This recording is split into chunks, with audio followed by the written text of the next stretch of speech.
Chers amis, partenaires qui avaient pris part à ces journées de colloques, j'ai écouté avec attention les interventions et les analyses des brillants participants, partenaires de ce colloque, chercheurs, doctorants ou professeurs. J'ai bien entendu les mots du vocabulaire: souveraineté, élection, financiarisation, capitalisme, coopération, mondialisation et enfin celui d'accumulation.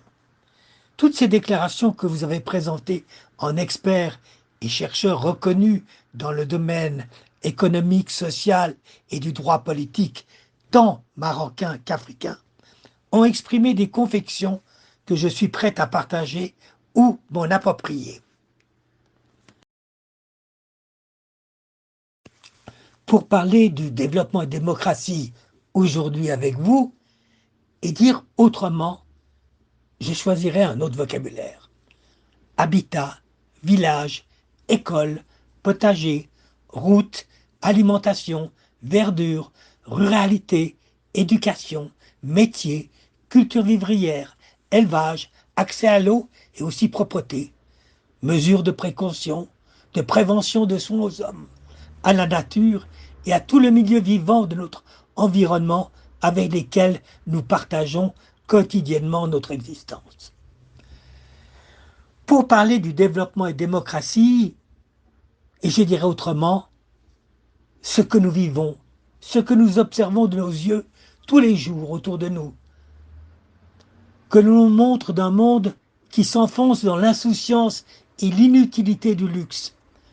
à son opposé, celui de cette masse d'hommes, de femmes et d'enfants qui, dans une permanence de tous les siècles, constitue un pôle ancré dans la misère ou en fuite et migration vers la recherche d'Eldorado.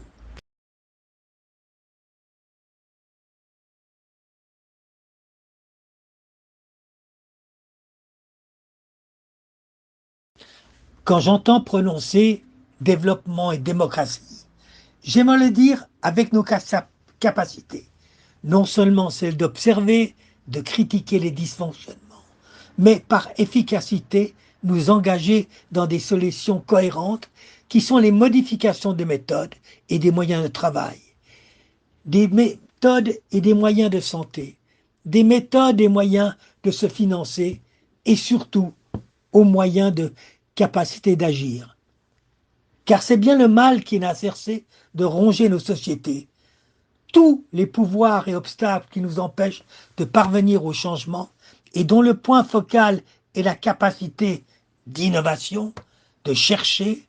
de penser, non seulement différemment, mais de le matérialiser dans des outils et systèmes de gestion de qualité dont nous avons besoin.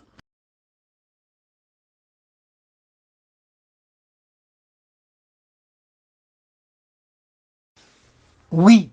ne nous cachons pas la face.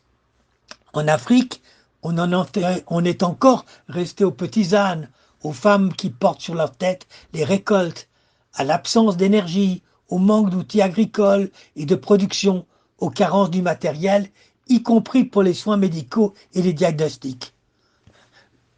Quand ce ne sont pas ceux d'assainissement pour répondre aux catastrophes climatiques. Ne pas savoir transporter, ne pas savoir traiter l'eau, ne pas savoir créer les métiers, ne pas savoir réparer, entretenir et à la fin construire et fabriquer, c'est pire que le manque de démocratie, c'est de la cécité et absence de conscience de ce que doit être la responsabilité de gouvernance. Ce ne sont pas les discours que nous avons besoin,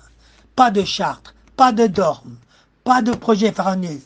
ni promesses de milliards, mais tout simplement des outils, des infrastructures et une volonté solidaire sans lesquelles nos populations resteront plombées dans la misère, l'informalité. Connais-toi toi-même, dit l'expression populaire empruntée à Socrate. Ne serait-il donc pas mieux, pour une gestion réfléchie de la démocratie et du développement, de commencer par connaître et respecte l'autre, au lieu de nos affrontements stériles, et pour conclusion, chercher ensemble le compromis de la voie du bien de tous. Alors, félicitations en particulier à notre ami docteur Aïcha Elaoui, mais aussi à tous les participants à ce colloque qui n'était qu'un premier pas, un prometteur commencement.